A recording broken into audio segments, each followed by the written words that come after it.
3070 BC.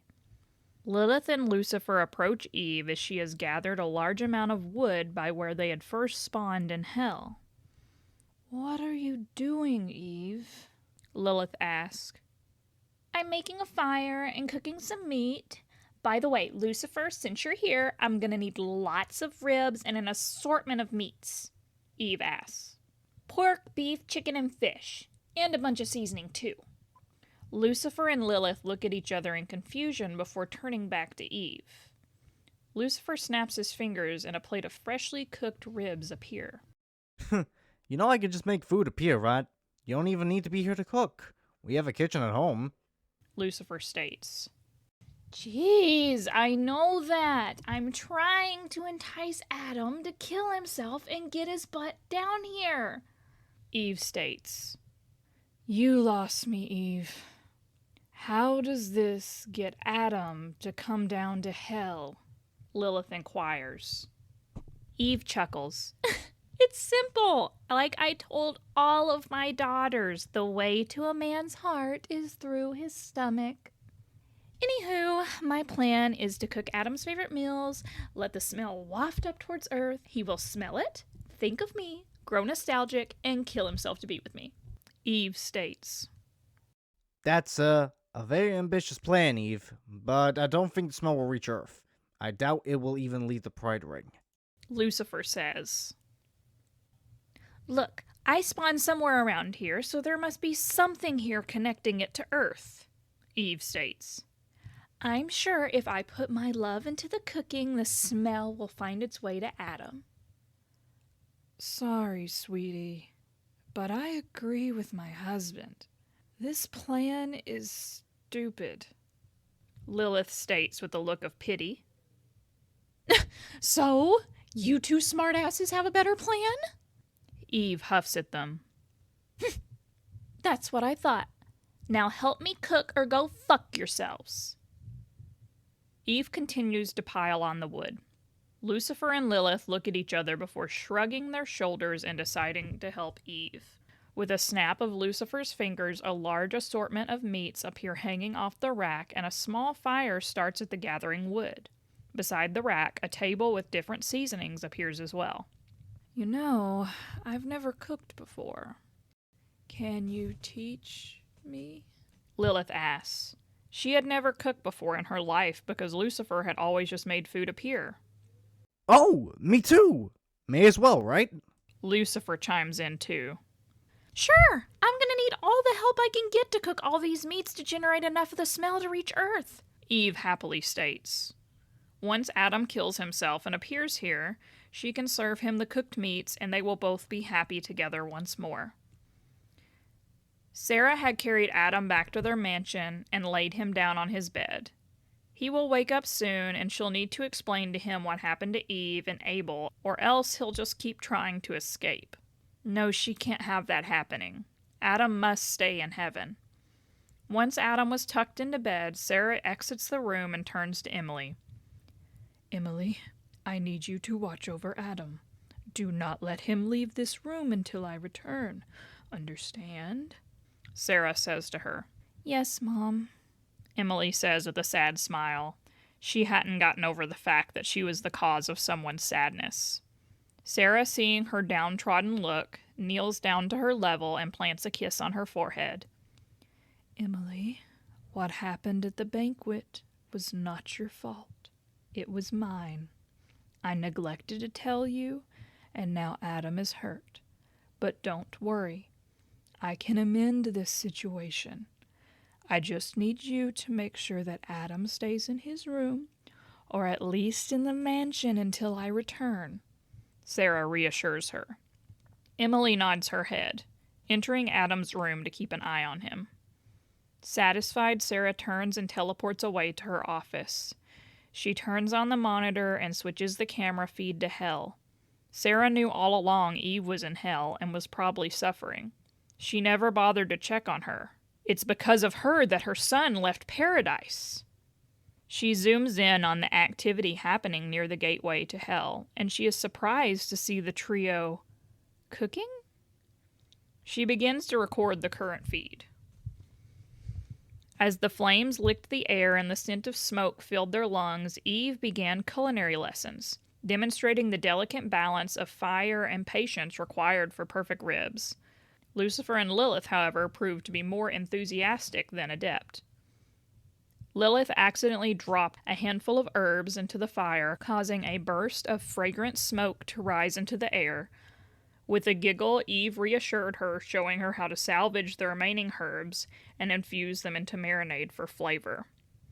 Meanwhile, Lucifer attempting to speed up the cooking process by turning up the heat, only to find himself with charred ribs and a smoky mess.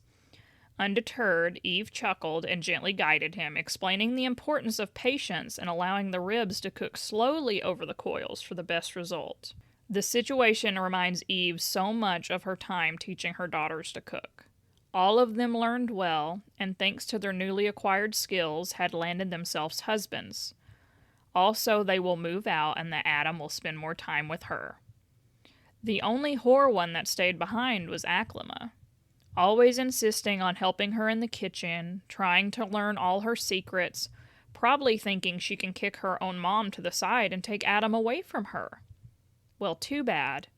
Aklama didn't learn how to make the best ribs, Adam's favorite. She kept that recipe closely guarded. Adam is probably wishing every day that he had died with her. No daughter of hers will ever match her cooking. Soon, Adam will join her in hell, and Eve will prepare all the ribs he could ever want to eat, to give him all the strength he will need to withstand what she has planned for him at night. She can't help but smile at that thought. Seems Eve wasn't suffering as much as Sarah had thought. Rather, she seemed to be enjoying herself. Clearly, she never cared for Adam if she is friends with Lilith and Lucifer of all people. It doesn't matter. She has what she needs. Sarah stands and immediately teleports home. Emily watches as the first man rests in his bed. She wonders how she could make him more comfortable. Moving to his bedside, she stands next to his sleeping form, reaches out, and caresses his cheek. Adam stirs slightly and leans into her palm. Emily felt her face flush at the action. Is this what Sarah feels whenever she holds him? Why does her heart sing for more? Why does she yearn for more? With a little hesitation, Emily climbs onto his bed and presses herself into his side. He is very warm. Without warning, Adam turns around and puts his arm on Emily, earning a soft squeal from her. His wings drape over her. Nightmares again, Aklama. He says as he pulls Emily closer to him. It's okay. Daddy will protect you. Emily isn't sure what she should do now. Right now, she feels elated. Never before had she been so warm and protected. The sound of his heartbeat is oddly calming. She knows she should leave, but she doesn't want to. Instead, she opted to close her eyes and let herself drift off to sleep, her sadness from earlier melting away. Adam stirs awake and notices someone in his arms. For a moment, he believes it to be Aklama, but soon recalls the events of earlier today and looks down. He finds Emily resting soundly, contented, with a smile on her face. Oh, so cute. Adam whispers as he brushes a strand of her hair back.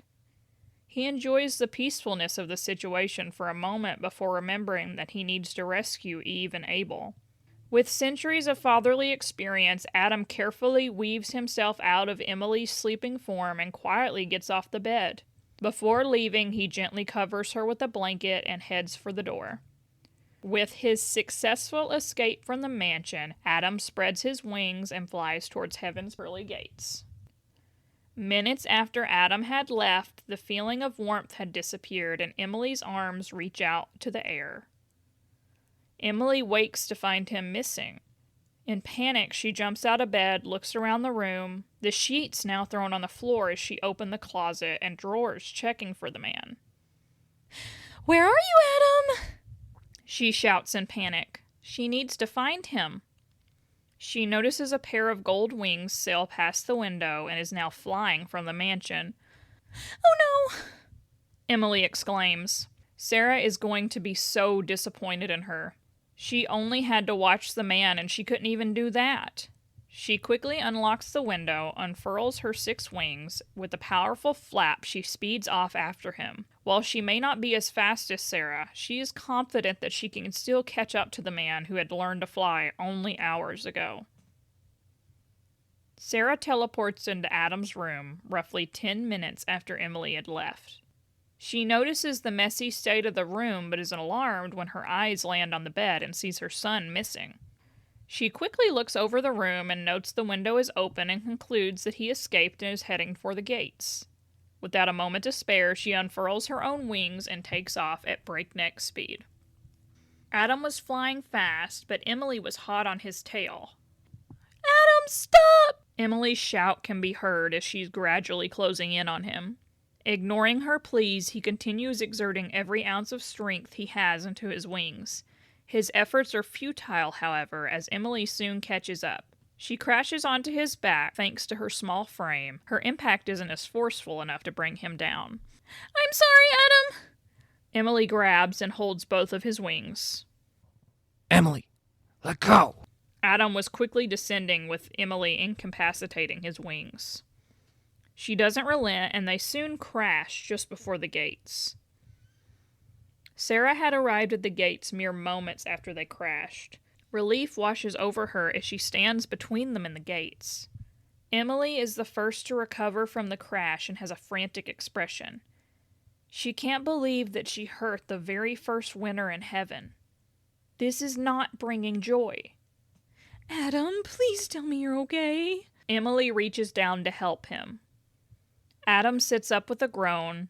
He tries stretching his wings, but a sharp pain shoots through his left wing. I think I sprained my left wing. Adam groans out. "Oh, jeez, I'm so sorry, Adam," Emily says as she hugs him and tries to give him comfort. Sarah steps forward and kneels down to be eye level with Adam as he sat on the floor. Adam looks into her eyes and lets out a sigh. I know what you're going to say, Sarah. I should have stayed at home. Adam says dejectedly before looking away. Instead of being scolded, Sarah suddenly hugs him in a tight embrace.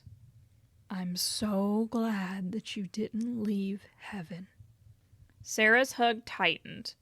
She was so close to losing him so many times. If Emily had not brought him down, he may very well have flown past the gates. If he had, she wasn't sure if she could find him.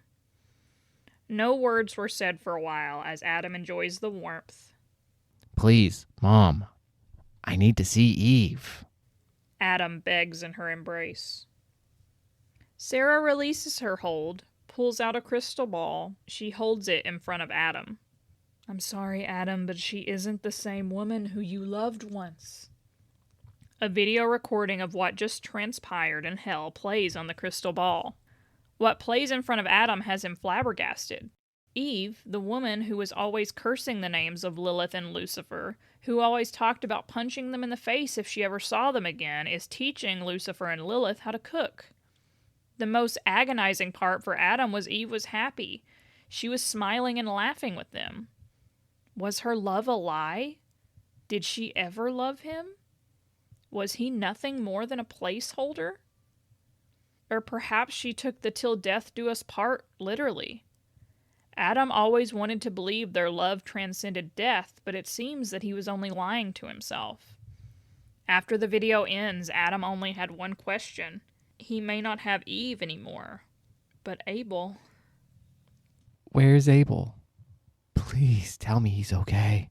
He looks into Sarah's eyes, begging for an answer. Sarah hesitates to answer, but she knows she has to. Adam needs to know what happened to Abel. "Adam, you being the first human soul in heaven was by design," Sarah explains. "You were pure and maintained that purity throughout your life. While your life had many challenges, you always rose above any sin of temptation. With the exception of Eve and Lilith, who were destined for hell, no other human was meant to die before you. You were the template of what allows a human into heaven." Sarah continues. Abel's death shouldn't have happened. But it did happen. So where is he? Adam asked. I'm sorry, Adam, but Abel's soul is lost to us.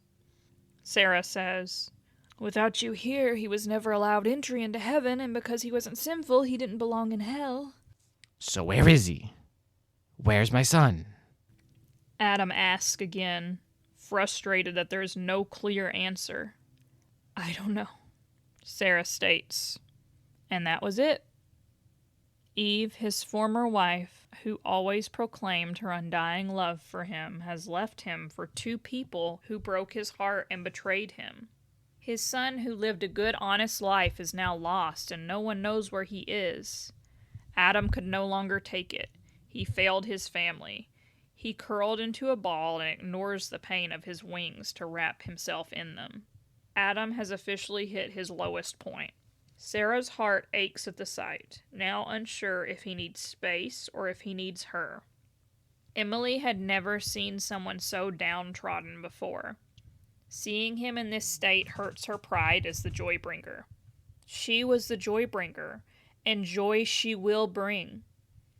Approaching Adam, she looks around his form to find any opening, and find one she did.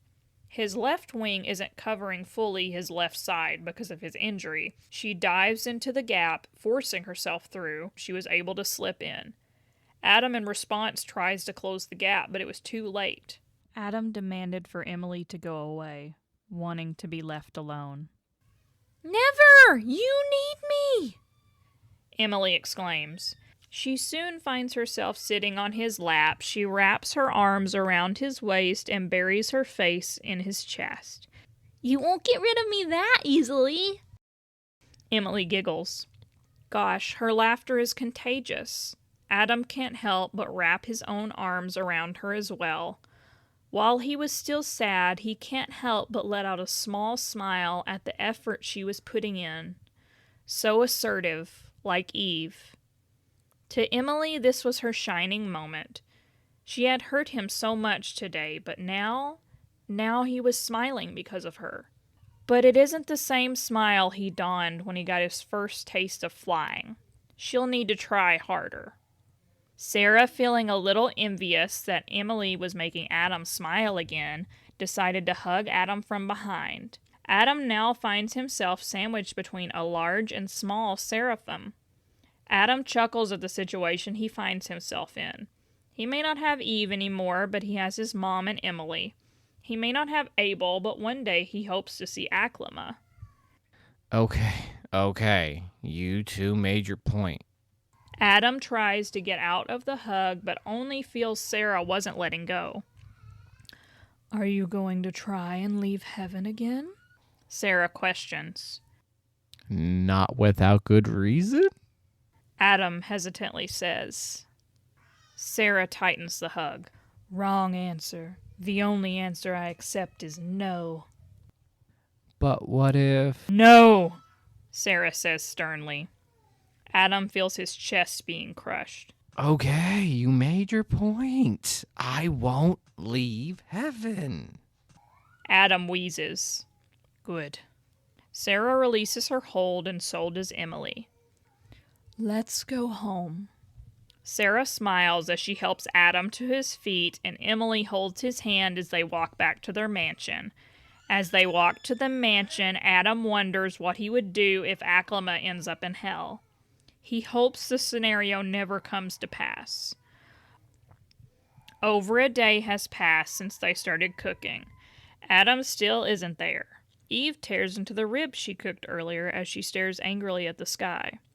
Where the fuck is he? He is making her waste good food. Lucifer sits beside Eve, biting into a rib of his own. I think I like cooking. How about next time we try pancakes? Lucifer says excitedly.